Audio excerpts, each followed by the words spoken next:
Hello and welcome to you tuition. मेरा नाम है विश्वजीत सिंह और आज हम लोग पढ़ने वाले हैं फील्ड थ्योरी ऑफ लर्निंग जो कि दी थी कर्ट लेविन ने, जो कि इंपॉर्टेंट है competitive exam as well as academic exam के पॉइंट ऑफ व्यू से। हम आगे बढ़े इससे पहले आप हमारा टेलीग्राम चैनल ज़रूर से ज्वाइन कर ले जहाँ पे आपको इसकी पीडीएफ मिल जाए।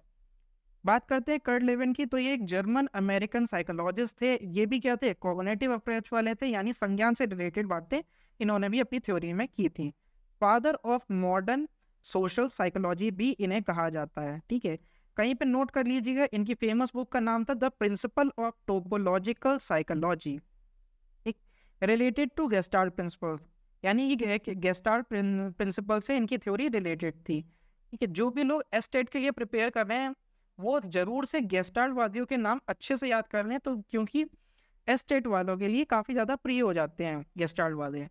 थोड़ा सा इसके बारे में जान लेते हैं। Gestalt theory can be summed up by saying the whole is more than the sum of its part, यानी कि ये ओवरऑल और अराउंड डेवलपमेंट की बात करते हैं, रिजल्ट की बात करते हैं।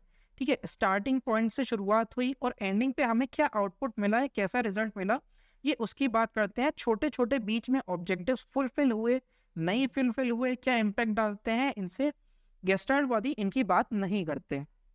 इनकी थ्योरी के कुछ अलग अलग नाम हैं, जैसे कि topology theory, cognitive field theory, place या फील्ड साइकोलॉजी थ्योरी, या चाइल्ड डायरेक्शन थ्योरी। ये अक्सर एमसीक्यूज में आ जाते हैं। बात करते हैं इनकी थ्योरी के, तो ये कर्ट लेविन काफ़ी ज़्यादा इंस्पायर्ड थे आइंस्टाइन से। तो फिजिक्स की झलकियाँ इनकी थ्योरी में देखने को मिलेंगी। इन्होंने कुछ टर्म फिजिक्स से उठा करके अपनी थ्योरी में डाल के उससे रिप्रेजेंट करने की कोशिश करी थी। जैसे कि इन्होंने फॉर्मूला दिया, B is equals to function of P and E, where B represent the behaviour, F is the function किसका, पर्सन का और टोटल इन्वायरमेंट सिचुएशन का। इन्होंने क्या कहा कि एक पर्सन हमेशा एक साइकोलॉजिकल इन्वायरमेंट में वर्क करता है। ये पूरा कॉन्सेप्ट हाइपोथेटिकल था जिससे उन्होंने समझाने की कोशिश करी। और पर्सन जो भी एफर्ट्स करता है या जो भी काम करता है अपने गोल की तरफ करता है, गोल डायरेक्टेड करता है। उसके काम को करने के लिए जो भी फोर्स उसकी हेल्प करती हैं, उसे धकेलती हैं, इन्होंने उसे कहा ड्राइविंग फोर्स, उसे सिर्फ वेक्टर से रिप्रेजेंट किया। ठीक है, ये दृढ़ता को बहुत ज़्यादा महत्व देते थे इन्होंने। दृढ़ दृढ़ शक्ति को लेकर के काफ़ी सारी बातें कही थी।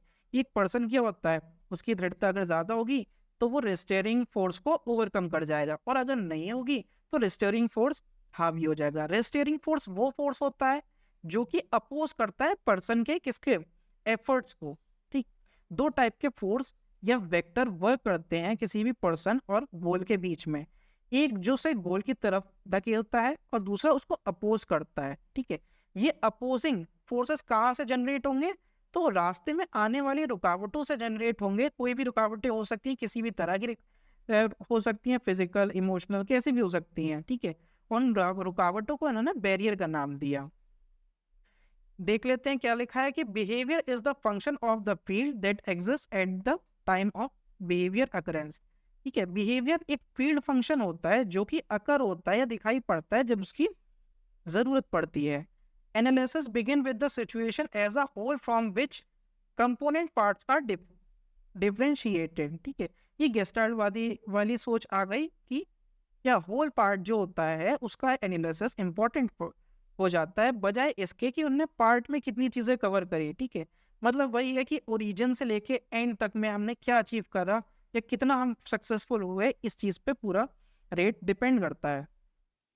Concrete person in a concrete situation can be represented mathematically. इन्होंने कहा कि कॉन्क्रीट पर्सन को किसी भी कॉन्क्रीट सिचुएशन में मैथमेटिकल तरीके से क्या नाम है शो किया जा सकता है, जैसे हमने पिछले फॉर्मूले में देखा। और इन टर्म को इन्होंने डिफाइन करा, जैसे टोपोलॉजी किसे डिनोट करती है, लाइफ स्पेस को डिनोट करती है। साइकोलॉजी यानी साइकोलॉजिकल इन्वायरमेंट, ये जो है ये किसे डिनोट करता है, तो नीड और एस्पिरेशन को। सोशोलॉजी किसे डिपेंड करती है, फील्ड फोर्स, यहाँ पे मूव्स होगा, comprises all well integrated system. ठीक है, ये सब क्या है, एक वेल इंटीग्रेटेड सिस्टम है जो कि पर्सन के अराउंड में काम करती है, या जब पर्सन एक किसी लाइव स्पेस में होता है तो ये सब चीज़ें होती हैं या काम करती हैं। इन्होंने डिफाइन करा था इन टर्मों को। अब इनके थ्योरी से निकले कुछ इंपॉर्टेंट टर्म है जिन्हें समझना आपको ज़्यादा ज़रूरी है। आप लिख तो कैसे भी लेंगे, बट अगर मेनली मोटिव है कि कॉम्पिटिटिव में आता है अगर ये टर्म कि इस थ्योरी से रिलेटेड है तो आप उसको झट से पहचान पाए। ठीक है, तो पहली टर्म है life space. It is also called the psychology field. The psychological field is the space in which the person moves psychologically. It contains the whole of one psychological reality. यानी साइकोलॉजिकल स्पेस होती क्या है, ये पूरा hypothetical concept है, तो ये पूरी फील्ड भी क्या होती है, साइकोलॉजिकल ही लाई करती है, रियलिटी वर्ल्ड में नहीं होती है, जहाँ पे वो पर्सन एक डॉट की तरह काम करता है और आसपास की चीज़ें जो कि हो रही हैं वो एक मैप टाइप का क्रिएट करता है। ठीक है, यानी कि कहीं ना कहीं वो चीज़ें डिस्टिंग्विश करता है कि वो कहाँ पर है, उसका गोल कहाँ पर है, उसके गोल की तरफ जाने में क्या क्या चीज़ें वर्क कर रही हैं और उससे गोल से दूर करने में उसके क्या क्या चीज़ें रिस्पॉन्सिबल हैं। ठीक है, तो ये सब कहाँ होता है, एक साइकोलॉजिकल फील्ड में होता है जिसे लाइफ स्पेस टर्म से रिप्रेजेंट करा जाता है। The person in the life space, second क्या है, the person is often represented as a point moving about in his life space affected by pulls and pushes upon him, circumventing barriers in the locomotion in his own life space. अब ये person life space में, the person in a life space, यानी मैंने बताया अभी कि एक point की तरह होता है पर्सन जो कि उस पूरी फील्ड में लाई करता है और ये चीज़ें डिस्टिंग्विश करता है कि किन किन चीज़ों को वो ओवरकम करता जा रहा है अपने गोल की तरफ बढ़ते हुए। ठीक है, क्या क्या बैरियर्स आ रही हैं, रुकावटें आ रही हैं। ठीक है, रुकावटें क्या होंगी, जो भी फोर्सेस, यानी यहाँ पे फोर्सेस उन चीज़ों को कहा गया है कि जो अपोजिट वर्क करती हैं उस पर्सन के एफर्ट्स को। फॉर एग्जाम्पल, एक कोई पर्सन है वो प्रिपेयर कर रहा है एक किसी पर्टिकुलर एग्जाम के लिए, तो वो एग्जाम उसका गोल हो गया और वो जितनी भी पढ़ाई कर रहा है वो सब क्या हो गया, ड्राइविंग फोर्स हो गया, यानी उस एग्जाम को पास करने के लिए उसकी हेल्प करेंगे। बट बीच में क्या हो रहा है, डिस्ट्रैक्शन हो रहा है, बैरियर्स आ रहे हैं, जैसे कि उसके घर पे मेहमान आ गए या फोन कॉल्स आ रही हैं उसके बीच में जिससे वो डिस्ट्रैक्ट हो रहा है, तो ये सब रिस्ट्रेनिंग फोर्स का वर्क करेंगी, यानी कहीं ना कहीं उसके कहा था दृढ़ता पे इफेक्ट डालती हैं, ये प्रभावित करती हैं उसे। ठीक, वेक्टर, अब ये वेक्टर टर्म समझ लेते हैं। The term vector represent a force which is influencing movement towards a goal or away from it. If there is only one vector, there is movement in the direction of vector. However, if there are two or different vectors acting simultaneously in different direction, the movement is in the direction of resultant force. अब ये vector जो term दी थी, ये force के लिए ही term को use करा गया है वेक्टर को। ठीक है, चाहे वो उसके तरफ लगने वाली फोर्स हो गोल की तरफ, या उससे अवे लगने वाली फोर्स हो गोल से अवे लगने वाली फोर्स, दोनों को ही हम वेक्टर बोलेंगे। ठीक, अगर सिंगल वेक्टर होगा तो उसकी डायरेक्शन भी क्या होगी, वही जिस भी डायरेक्शन में एफर्ट होगा, जिस भी डायरेक्शन में फोर्स होगा, वही वेक्टर की भी डायरेक्शन होगी। बट अगर कोई दो वेक्टर हैं, मान लीजिए अवे भी है और टूवर्ड्स भी है, दोनों तरीके के वेक्टर हैं, तो रिजल्टेंट वेक्टर जो उसका होगा, ठीक है, रिजल्टेंट वेक्टर जो उसका होगा वही माना जाएगा। जैसे कि हमने 12th में भी इसके बारे में पढ़ा था, बट वो फिजिक्स की टर्म में पढ़ा था। इन्होंने क्या करा, सेम कॉन्सेप्ट को उठा करके जो भी हिंड्रेंस आती है हमारी लाइफ में उसको एक वेक्टर माना, और उसके अगेंस्ट में जो भी हम एफर्ट करते हैं गोल तक करने में उसको एक वेक्टर माना, और उन्हीं चीज़ों को डिफाइन करा। तो इनसे घबराने की बात नहीं है कि वेक्टर कौन सी चीज़ आ गई साइकोलॉजिकल थ्योरी में। Goal is a region of valency goal is the region of valence region of life space to which a person is psychologically attracted. ठीक है, जाहिर सी बात है, गोल क्या होगा, भाई गोल वही चीज होगी जिसके लिए पर्सन क्या करेगा, एफर्ट करेगा, या जिसके तरफ पर्सन एफर्ट करेगा उसे अचीव करने के लिए। बैरियर्स क्या हो गया, it is a dynamic part of an environment which resists motion through it. It stands in the way of persons reaching his goal. Barrier वो रुकावटें हो गई जो कि आती हैं, ठीक, यहाँ पे रुकावटें कर लीजिएगा हिंदी में। ठीक है, रुकावटें वो कि आती हैं एक पर्सन के एफर्ट्स में और उसके गोल्स के बीच में, ठीक है। एफर्ट्स वो करता जा रहा है गोल्स को रीच करने में, गोल्स को या फिर ऑब्जेक्टिव को, उस गोल को फुलफिल करने के लिए, उसके बीच में जो भी उसकी रुकावटों का काम कर रही है, जैसे कि एग्जाम वाले एग्जाम्पल में या फ़ोन कॉल्स हो गई या फिर रिलेटिव्स हो गए, ठीक है, तो वो सब क्या है, बैरियर्स हैं। अब वैलेंसी की बात करते हैं। When a person is attracted by an object is said to have a positive valency. When a person is repelled by an object is said to have a negative valency. ठीक है, valency कह सकते हो एक तरह का stimulus का काम करती है। ठीक, कोई पर्टिकुलर ऑब्जेक्टिव है, गोल है, अगर वो पर्सन को अट्रैक्ट कर रही है, ठीक है, उसके तरफ, तो वो पॉजिटिव वैलेंसी का काम करेगी। और अगर वो नेगेटिव क्या नाम है, रिपेल करती है, ठीक है, वो उसे क्या करती है कि अट्रैक्ट नहीं करती है या पर्सन उसके तरफ ओरिएंटेड नहीं है, तो वो नेगेटिव वैलेंसी का काम करेगी। दोनों टर्म में इंक्लूड होती हैं कि पॉजिटिव और negative. Lowden specify 3 chief kind of conflict. इन्होंने 3 तरीके कॉन्फ्लिक्ट अपने बताए, इसमें वैलेंसी से रिलेटेड है ये। टू पॉजिटिव वैलेंसी, एक सिचुएशन ऐसी आती है कि जहाँ पे दोनों ही वैलेंसी क्या हो, पॉजिटिव हो, ठीक है। ड्राइव इन वाली भी और रेस्टेरिन वाली भी वैलेंसी क्या हो, दोनों ही पॉजिटिव हो। जैसे कि for example such as a child has to choose between chocolate और चिप्स। अभी एक चाइल्ड है, ठीक है, वो किसी शॉप पे जाता है, उसे कोई एक ही चीज़ खरीदनी है, उसके सामने ऑप्शन चॉकलेट का भी है और चिप्स का भी है, दोनों ही चीज़ें उस पर पसंद है। तो इस कंडीशन में क्या हो गया, दोनों ही क्या हो गई, वैलेंसी, यानी कि जो अट्रैक्ट कर रही है उसे, उस पर्सन को, चाइल्ड को कह लो, वो दोनों ही क्या है, पॉजिटिव है। दोनों ही चीज़ें इक्वली तरीके से अट्रैक्ट कर रही हैं, बट उसके पास चॉइस एक ही है, तो यहाँ पे कॉन्फ्लिक्ट हो गया। Simultaneous positive and negative valency, such as when a child is offered for a reward for the school task he does not wish to perform। अब कई बार क्या होता है, जनरल सा एग्जाम्पल है कि स्कूल में एक एनुअल फंक्शन हुआ और बच्चे को कह दिया कि यार कि पेड़ का रोल प्ले करना है किसी भी प्ले में, और उसे ये पसंद नहीं है, बट उसको ये कहा गया, लालच दिया गया कि तुम्हें रिवॉर्ड मिलेगा, इसके लिए मेडल मिलेगा, फोटो खींचेगी, मैगजीन में प्रिंट भी होगी। तो कहीं ना कहीं एक इसके लिए पॉजिटिव भी वैलेंसी हुई कि हाँ उसे रिवॉर्ड मिलेगा, प्लस उसकी इच्छा क्या थी, उसकी इच्छा थी पार्टिसिपेट ना करने की, तो ये नेगेटिव वैलेंसी हुई। कहीं ना कहीं उसे एक सिमिलर चीज़ अट्रैक्ट भी कर रही है और रिपेल भी कर रही है, दोनों ही बात से एक साथ हो रही है, तो यहाँ पे भी कॉन्फ्लिक्ट अराइज होगा।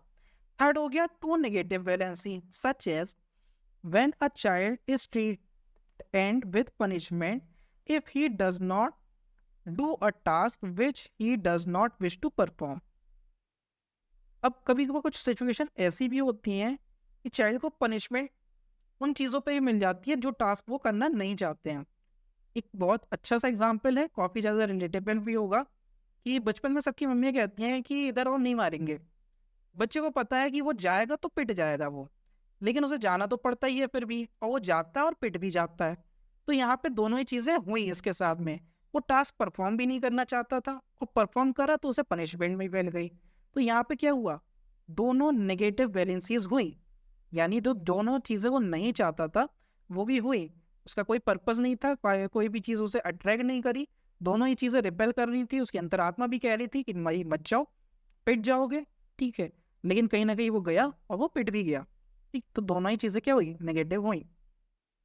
अब बात कर लेते हैं इन्होंने लर्निंग के बारे में क्या कहा। अब लर्निंग के बारे में इंपॉर्टेंट चीज़ है, अच्छे से याद कर लीजिएगा, अच्छे से मेंशन कर लीजिएगा, और अगर आप एकेडमिक एग्जाम दे रहे हैं तो इसे कहीं पे कोट अच्छे से करिएगा। Learning is a change in cognitive structure, learning is a change in motivation, that is valencies and values, learning is acquisition of skill, learning is change in group belonging, learning of all types involve change in perception, ठीक है। अब इन्होंने कहा गया learning क्या है, cognitive structure में change है, लर्निंग क्या चीज़ है, चेंज इन मोटिवेशन, यानी वैलेंसीज और वैल्यूज का चेंज होना ही क्या है, लर्निंग है। समय समय पे हमारी वैलेंसीज यानी अट्रैक्ट करने वाली चीज़ें चेंज होती हैं, उनसे रिलेटेड हम नई चीज़ों को सीखते हैं, और यही क्या कहलाती है, लर्निंग होती है। Learning is the acquisition of skill, यानी स्किल को ही एक्वायर करना क्या है, लर्निंग है। और ग्रुप बिलोंगिंग में चेंज होना, ग्रुप बिलोंगिंग का चेंज होना, आज हमें यह ग्रुप की चीज़ें पसंद थी, कल हम कुछ और करना चाहते हैं, तो ये जो चाहते हैं हमारी चेंज होती रहती है, ये भी क्या है, लर्निंग है कि हमने एक पर्टिकुलर चीज़ से ये चीज़ सीखी, अब हम नई जगह जाकर के नई ग्रुप को फॉलो करके हम कुछ और सीखना चाहते हैं, तो ये भी किसमें, लर्निंग में कंप्राइज होगी। ओवरऑल अगर लर्निंग की बात करें तो ये क्या कहता है, परसेप्शन का चेंज ही लर्निंग कहलाता है। एजुकेशन इम्प्लीकेशन की बात करें तो for effective learning the teacher has to provide suitable psychological environment to the changing needs of the student। अगर कोई स्टूडेंट है जिसकी नीड क्या हो रही है, चेंज हो रही है, ठीक है, अगर एक छोटे क्लास से हायर क्लास के लिए जा रहा है बच्चा, कुछ नई चीज़ें से पढ़ेगा, नई चीज़ें सीखेगा, तो उसे वैसा ही इन्वायरमेंट प्रोवाइड कराना चाहिए, बहुत ज़रूरी हो जाता है, जो कि एनवायरनमेंट भी कैसा, जो उसे इन्फ्लुएंस करे उन चीज़ों को सीखने के लिए।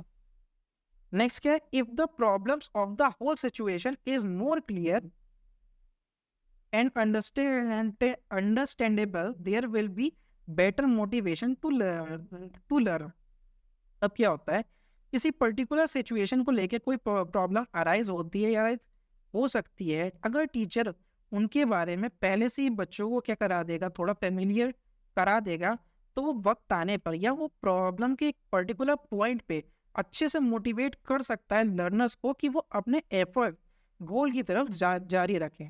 फॉर एग्जाम्पल कि एक क्लास में 6 महीने बाद एग्ज़ाम होने वाले हैं, ठीक है, तो पहले 1-2 महीने के बाद पढ़ाई के में के टीचर को डिक्लेयर कर देना चाहिए कि पर्टिकुलर जून जुलाई अगस्त इस मंथ में आपके एग्ज़ाम होंगे और आप अपनी तैयारी उसी हिसाब से करें, ठीक है, ताकि एग्ज़ाम पॉइंट पर आते ही या फिर उनके क्लोज आते ही टीचर जब मोटिवेट करे बच्चों को, तो वो घबराए नहीं और वो अपने एफर्ट जो है वो कंटिन्यू फ्लो में अपने गोल ओरिएंटेड जो कि एग्ज़ाम है उसके तरफ रखें, कंटिन्यू रखें। नेक्स्ट क्या है, help the student to release their tension, then only they will be able to learn the situation. एक टीचर का बहुत बड़ा रोल हो जाता है कि स्टूडेंट की टेंशन को रिलीज रखे, हमेशा उन्हें फ्री माइंड से चीज़ें समझाए और समझने को भी कहे, ठीक है, ताकि इससे लर्निंग क्या हो, बेहतर हो सके। The teacher should make use of reward and punishment based on the need of the student. हालांकि इनकी थ्योरी से ये निकला गया कि जो टीचर है उसे प्रॉपर पनिशमेंट और रिवॉर्ड दोनों का यूज करना चाहिए, किसमें, स्टूडेंट की लर्निंग में। लेकिन जब NEP 2020 की बात करें या फिर मॉडर्न डे एजुकेशन की बात करें तो पनिशमेंट का कोई भी रोल नहीं रह जाता है, ये ध्यान रखिएगा।